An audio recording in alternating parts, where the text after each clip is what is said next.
Graças a Deus, meus irmãos. Meu nome é Oséias Santos e juntamente com o pastor Roberto Mariano ministramos o curso O Cristão e o Sofrimento na Escola Bíblica Dominical de 2020 da Primeira Igreja Batista de Santo André.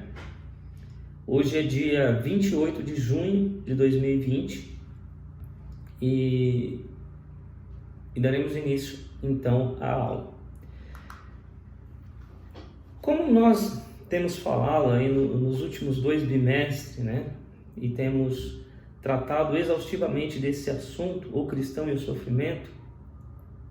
No primeiro bimestre falamos desse assunto como referência, tirando como referência grandes personagens das Escrituras Sagradas, e agora nesse último bimestre focando apenas no livro de Jó. Então aprendemos, tanto comigo quanto com o pastor Roberto Mariano, sobre a vida, sobre o caráter desse personagem chamado Jó. Aprendemos a respeito da dúvida ou do questionamento que Satanás levantou sobre a fidelidade e a integridade desse homem, E vimos que a maioria do livro de Jó, de 32 capítulos, 35 são focados no diálogo de Jó com esses 3 ou 4 amigos dele, na tentativa de entender, na tentativa de compreender esse assunto tão complexo, tão difícil, que é a questão do sofrimento humano, Porém, nessa última aula de hoje, eu gostaria de um pouco de mudar o foco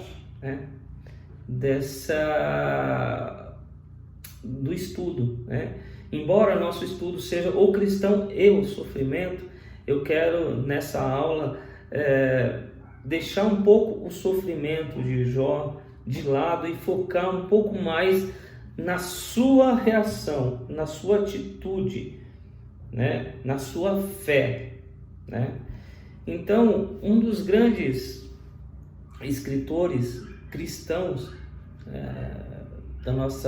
do nosso tempo, chamado Philip Yancey, ele diz que esse problema do sofrimento é uma obsessão moderna, é uma coisa nossa, é como uma criptonita teológica dos nossos dias, dos nossos tempos, E que aquelas questões que nos machucam, aquelas questões que nos intrigam, como por exemplo, Deus sabe que sofremos, Se esse Deus é tão bom, se esse Deus é tão poderoso como vocês dizem, como Ele permite, que o ser humano, os seus filhos, que as suas criaturas, passe por situações terríveis como essa, Então,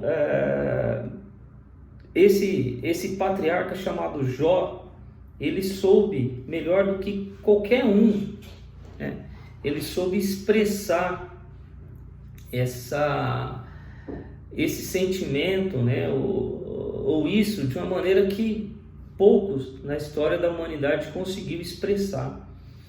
Mas, como eu falei, vamos deixar um pouco de lado a questão do sofrimento. O sofrimento será secundário hoje. Esse autor, ele diz que o livro de Jó, ele não fala a respeito dos caprichos do sofrimento, mas ele simplesmente usa esse ingrediente como um esquema geral do autor. Em outras palavras, ele diz mais ou menos o seguinte: vamos pensar que nós, como leitores desse livro, a gente já sabe de antemão o que aconteceu. A gente já sabe dessa disputa que houve nas regiões celestiais entre Satanás e Deus. A gente já sabe como foi o comportamento dele, como se passou todo esse trama. É como se fosse... se a gente fosse espectadores de uma peça teatral, onde a gente tem um encontro prévio com o diretor dessa peça, e ele nos explica todo o contexto por trás daqueles acontecimentos, daquela peça em geral, né? Porém, os atores não. Os atores, eles não sabem nada do que está acontecendo. E eles vão encenar essa peça. Então, é como se Jó e todos os seus amigos e todas aquelas pessoas que fazem parte desse trama estivessem numa peça, e nós, como espectadores, já sabemos de antemão o que aconteceu. Então, nós, visto como um todo, esse livro, ele diz muito mais sobre fé do que propriamente dito sobre sofrimento. Isso nas palavras desse autor chamado Philip Yancey, o qual eu tirei a maioria da aula de hoje. Então, a história desse homem, né, escolhido para passar por experiências terríveis, estarrecedoras, através da tribulação. Então, a reação que ele tem em meio a tudo isso é a mensagem que se aplica não somente às pessoas que sofrem, mas todas as pessoas em todas as circunstâncias, em todas as épocas no planeta Terra. Ok? Então, como eu falei, houve uma disputa nas regiões celestiais. Eu falei isso em umas 2 ou 3 aulas atrás, em que Satanás ele colocou em xeque, ele colocou em dúvida a integridade desse homem chamado Jó, né? Mas além dele colocar a integridade de Jó em xeque, ele colocou também em xeque outra coisa muito mais importante, que é o caráter de Deus. Em outras palavras, ele está dizendo o seguinte, que Deus não é digno de ser adorado, de ser amado por si só. É como que, por exemplo, como um político, que ele só ganha as eleições porque ele manipula, porque ele compra, porque ele suborna os seus eleitores. É como se fosse uma esposa de um mafioso, né? Uma esposa interesseira, ao invés de ser uma esposa fiel e dedicada, né? Um sacerdote certa vez disse que a gente ama a Deus assim como o camponês ama a sua vaca, pelo leite e pelo queijo e pela manteiga que ela proporciona, né? E a resposta de Jó, depois que todos os seus auxílios, que todos os seus bens foram tirados, comprovará, né, ou refutará essa tese de Satanás, né? Hoje a gente sabe da reação de Jó. A gente conhece todo o trama, como aqueles espectadores da peça, ele já conhece todo o trama, já sabe o que aconteceu, né? Mas naquele momento não. Jó precisou provar com a sua vida, com as suas atitudes, com o seu comportamento, né? Que de fato ele cria. Então, nesse contexto é que o autor diz que o livro ele fala muito mais sobre fé do que sobre sofrimento. Então, uma questão de fé. Então, vendo as coisas de uma forma geral, Jó ele não seguiu o conselho da sua esposa, em qual ela diz que era para amaldiçoar Deus e morrer, né? Jó ele questionou a justiça, o amor de Deus, se sentiu desesperado, se sentiu abandonado, mas de maneira nenhuma, de forma alguma, ele virou as costas para Deus. Olha só o que ele diz no capítulo 13, versículo 15. Ainda que me mate, contudo nele esperarei. Em outras palavras, pode acontecer o que for, posso chegar ao fundo do poço, posso morrer, mesmo assim eu vou continuar confiando, Mesmo assim eu vou continuar esperando nesse Deus. Jó, ele pode ter desistido da justiça de Deus, mas ele nunca desistiu do próprio Deus.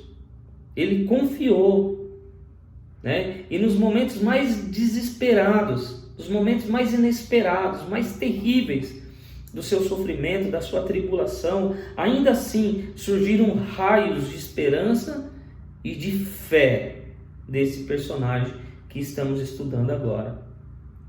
Então, embora toda a luta que ele estava passando, ele conseguiu formular uma tese ou trazer consigo uma fórmula, e que a primeira impressão parece não ter sentido algum, mas ele seguiu com essa fórmula até o final. Ele foi até o final, ele seguiu com essa fórmula que dizia o seguinte, em que o sofrimento vinha de Deus.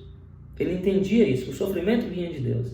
Satanás, ou o diabo, ele não tinha poder algum de causar por si só, por ele mesmo, todo esse sofrimento, sem que Deus o permitisse. Então, o sofrimento, ele entendia que vinha de Deus, né? Que ele entendia isso, porque ele jogou por terra a teoria pelo qual Deus só mandava coisas boas às pessoas boas. Ele entendia que coisas boas e coisas más aconteciam na vida de pessoas boas. Então, o sofrimento, ele entendia que vinha de Deus, que Deus era justo e que ele era inocente, né? Era uma fórmula, assim, para o seu tempo, para a sua época, uma coisa sem sentido, né? Mas ele continuou firme nessa tese até o final, e a única coisa que depois que ele continuou insistindo foi em uma explicação de Deus, né? Ele sabia que essa forma não fazia muito sentido, mas ele confiava nela.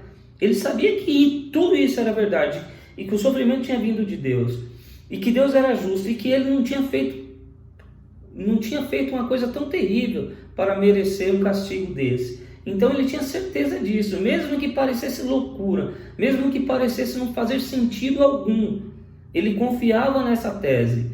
E é por isso que ele pede explicação a Deus. Ele recorre a Deus para que Deus torne, né, essa tese, para que Deus faça com que essa tese faça sentido, porque até então não fazia muito sentido isso, né? Então ele pede uma explicação a Deus. Ele pede, em outras palavras, uma audiência com Deus para questionar a Deus sobre tudo isso. E lá no capítulo 13, no verso 3, ele fala sobre isso. Olha lá que ele fala lá. Quem é esse que obscurece... Não, perdão. Se alguém me ouvisse, agora eu assino a minha defesa, que o Todo-Poderoso me responda, o que o meu acusador faça a acusação por escrito. Isso está no capítulo 31, 35. Eu vou falar agora o 13:3. Mas o desejo de falar ao Todo-Poderoso e oferecer a minha causa e defender a minha causa diante dele.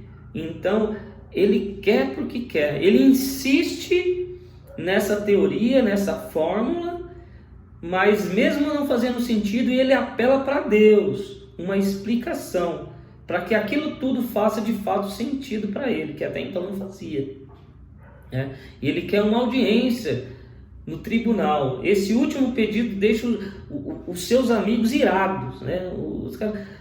Os amigos dele que os acusa, eles ficam irados com essa posição de Jó. Falam, você é maluco. Quem é o homem para contender com Deus? Quem é o homem para exigir explicação de Deus, né? Então essa é a posição dos seus amigos. Seus amigos ficam irados com isso. Porém, ele continua questionando, né? Pedindo uma explicação de Deus até o final. Até o final ele insiste no seu direito de questionar a Deus, de exigir uma explicação. E Deus E Deus, pelo que tudo parece no livro, ele honra esse pedido de Jó. Então, Deus entra na história. Deus entra na história.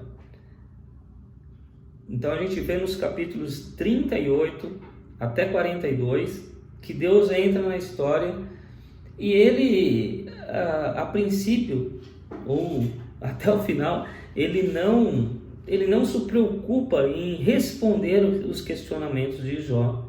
Ao contrário, ele mesmo, né, inverte as situações. Jó estava querendo levar Deus a um tribunal para que Deus explicasse a ele os motivos de ele estar passando por tudo aquilo. Porém, nos capítulos 38 a 42, Deus inverte os papéis e joga Jó novamente ao banco dos réus e começa a questioná-lo, né? Quem é esse que obscurece o meu conselho com palavras sem conhecimento? Deus pergunta a Jó, né? Prepare-se como simples homem, vou fazer-lhe algumas perguntas e você me responderá, diz Deus no versículo 3. Então Deus começa a fazer dezenas de perguntas para Jó. Na verdade foram mais de 60, e Jó não teve capacidade de responder uma só. Então Deus começa a falar: onde você estava quando eu criei o mundo? Onde você estava, onde eu coloquei limites nos mares? Onde você estava quando eu fiz isso, quando eu fiz aquilo? Onde você estava? Quem era você? Onde você estava quando eu fiz aquilo e aquilo outro? Jó não teve resposta a uma pergunta sequer de Deus. Então, a mensagem de Deus expressa nessas poesias, né, nesses capítulos, de 38 a 42, se resume a algo assim, né? É como se Deus estivesse falando para Jó: enquanto você entender tão pouco sobre os fundamentos do universo físico, não venha querer me dizer como fazer no universo moral. Não me venha querer dizer como o universo moral funciona. Quem é você? Então Jó entendeu, né? Jó entendeu que, embora Deus não respondesse os seus questionamentos, né, Deus era com ele, e Deus tinha todo o direito, pela sua soberania, de não responder, né? Então, voltando para a questão da fé, né? Daí a gente pergunta: será que Deus permite ou até estimula, né, esses testes de fé que foram feitos? Esse autor chamado Philip Yancey, ele escreve uma coisa muito interessante que eu gostaria de compartilhar com os irmãos. Ele escreve o seguinte: hesito em escrever isso porque é uma verdade dura, algo que não gosto de reconhecer. Jó me convence de que Deus se importa mais com nossa fé do que com o nosso prazer. Nas palavras dele, para Deus é muito mais importante a nossa fé do que o nosso prazer. E isso, a gente lê o Antigo Testamento, né? Em alguns casos a Bíblia vai nos comprovar que, de fato, sim, Deus se importa com aquilo que a gente faz, com a nossa reação, né? Com as nossas motivações, com as nossas intenções. Deuteronômio, capítulo 8, versículo 2, diz o seguinte: lembre-se de como o Senhor, o seu Deus, os conduziu por todo o caminho do deserto durante esses 40 anos, para humilhá-los e pô-los à prova, a fim de conhecer as suas intenções, se iria obedecer os seus mandamentos ou não. Então, mais uma vez eu pergunto: por que será que Deus permite e até estimula esses testes de fé com os teus filhos, com os seres humanos? Será que realmente Deus se importa com o fato de que o homem o aceite ou o rejeite? O que vocês acham? Será que Deus se importa com o nosso comportamento, com o nosso com as nossas atitudes, com o nosso destino, né?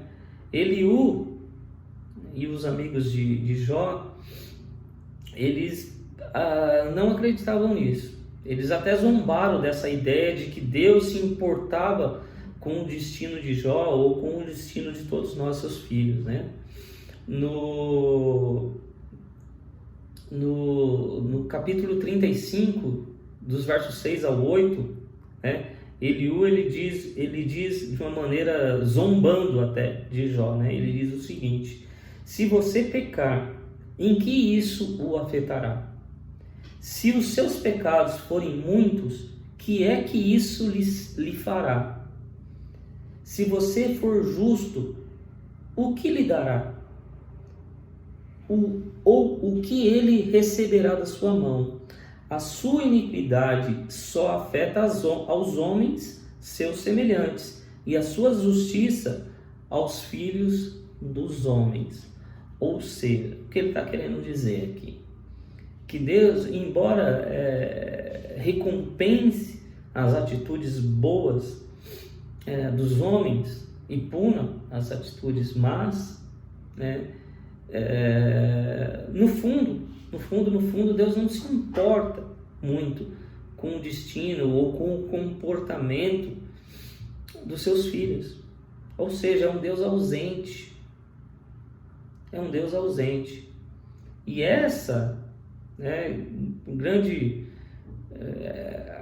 o grande pensamento da maioria das pessoas do Antigo Testamento cria um Deus poderoso, todo-poderoso, forte, porém distante, que não se envolvia, que não se interessava, que não se importava muito com o destino e com a vida dos seus filhos, né?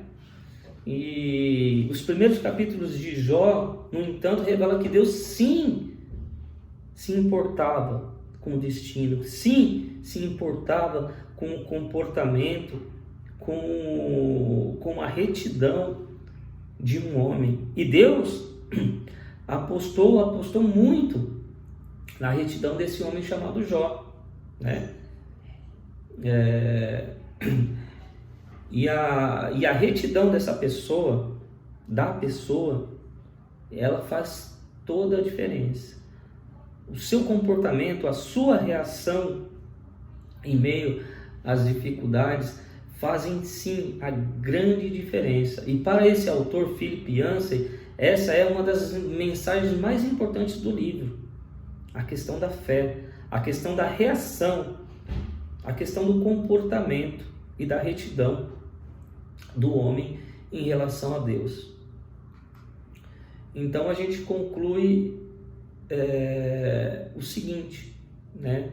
Em relação a todo o livro de Jó, a gente falou sobre vários aspectos, sobre várias questões, sobre o sofrimento de várias perspectivas diferentes, né?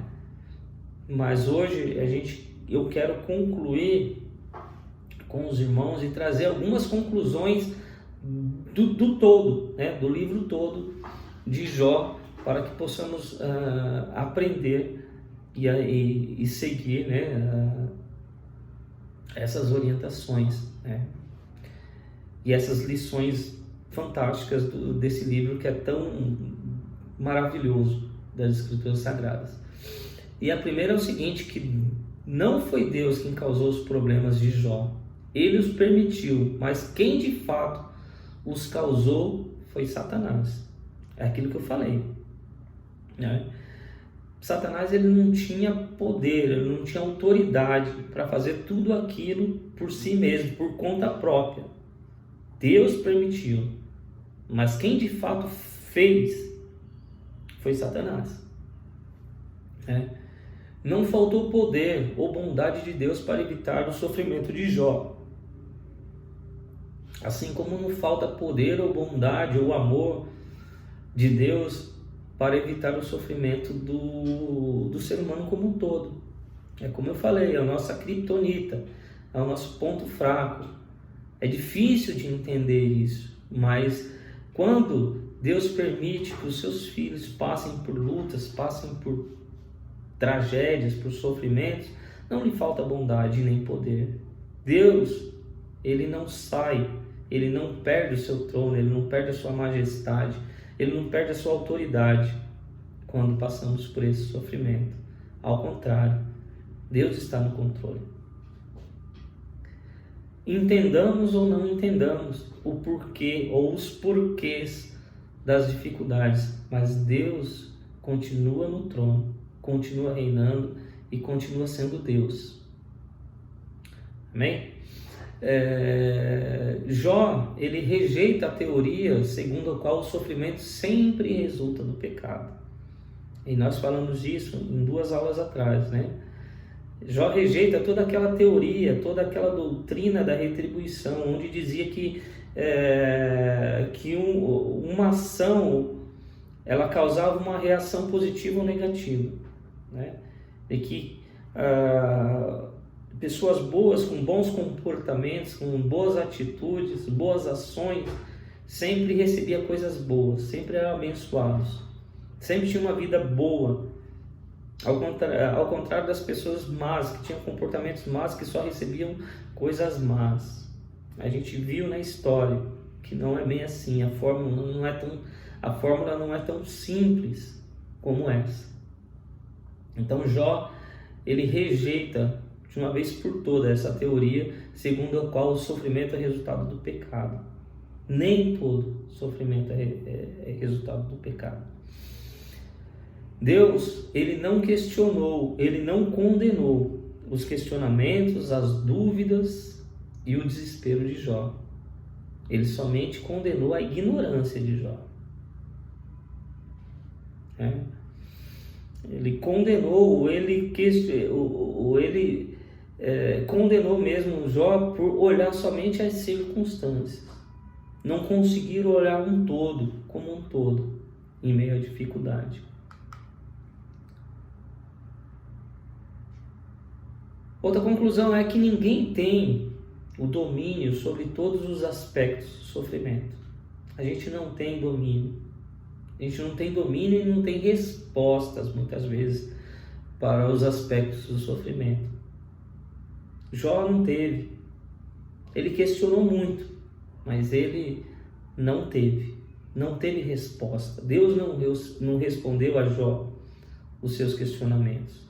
Jó precisou confiar que mesmo que Deus não respondesse, Deus estava com ele e ele resolveu confiar nesse Deus, mesmo com todas as circunstâncias falando ao contrário. Ele resolveu confiar e entregar a sua vida por completo a esse Deus. A gente viu também que conselhos bem intencionados às vezes podem produzir mais mal do que bem. Isso a gente viu bem claro com os amigos de Jó. Na tentativa que eles tinham de resolver essa questão tão complexa em qual passamos, que é o sofrimento. Então, conselhos até bem intencionados às vezes podem fazer mais mal do que bem. E no caso de Jó, ele fez mais mal do que bem.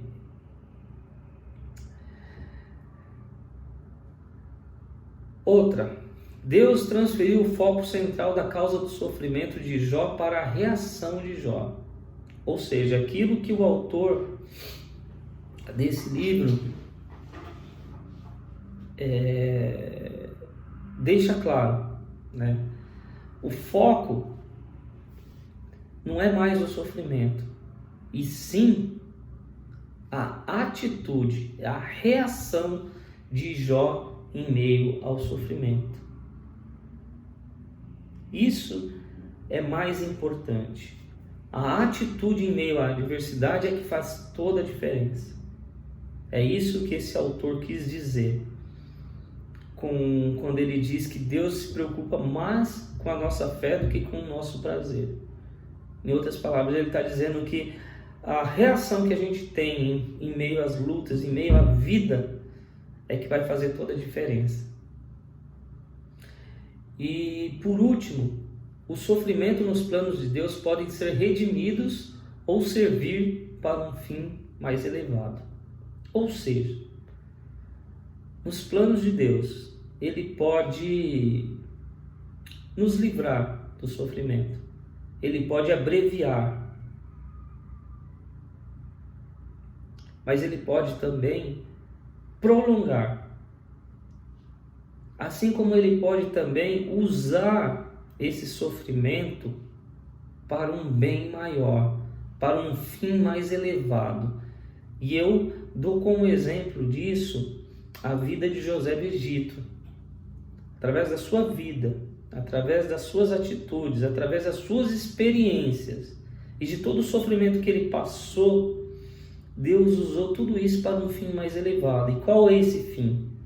Foi a preservação do seu povo, do povo escolhido de Deus, de Israel, que de outra forma teria sido extinto através daquela fome que ocorreu na época de José. Então, através de toda a experiência de José, Deus usou para preservar o seu povo escolhido, para levá-los até o Egito, para alimentá-los, para dar um lugar seguro para eles viverem e estabelecerem as suas famílias, estabelecerem as suas vidas, e ali ficaram durante 400 anos, até Deus permitir que eles voltassem para a terra que o Senhor tinha prometido a eles. Então, nesse caso, os sofrimentos foram usados por Deus para um fim mais elevado. Então é isso que isso quer dizer, que essa conclusão quer dizer, que o sofrimento nos planos de Deus, eles podem ser redimidos ou servir para um fim mais elevado. Nesse caso de José, todo o seu sofrimento serviu nos planos de Deus para a preservação do povo escolhido de Deus, que era Israel.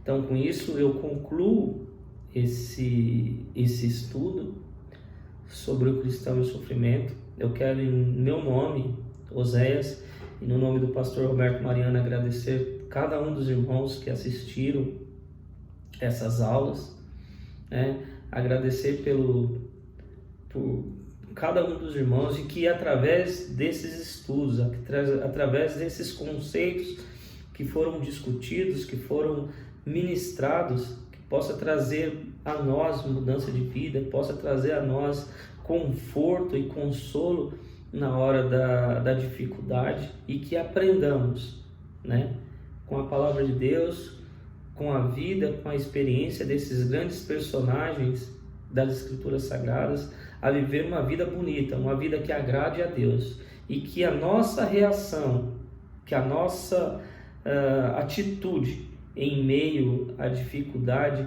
ela fale alto, ela importe, é isso que importa, na verdade, é o nosso comportamento, é a nossa reação em meio à dificuldade. Sofrimentos todos nós vamos passar, não importa se você está sofrendo, não importa o tamanho do seu sofrimento, o que importa para Deus é a sua reação em meio a esse sofrimento. Eu quero agradecer a cada um dos irmãos que assistiram e agradecê-los em nome de Jesus. Amém?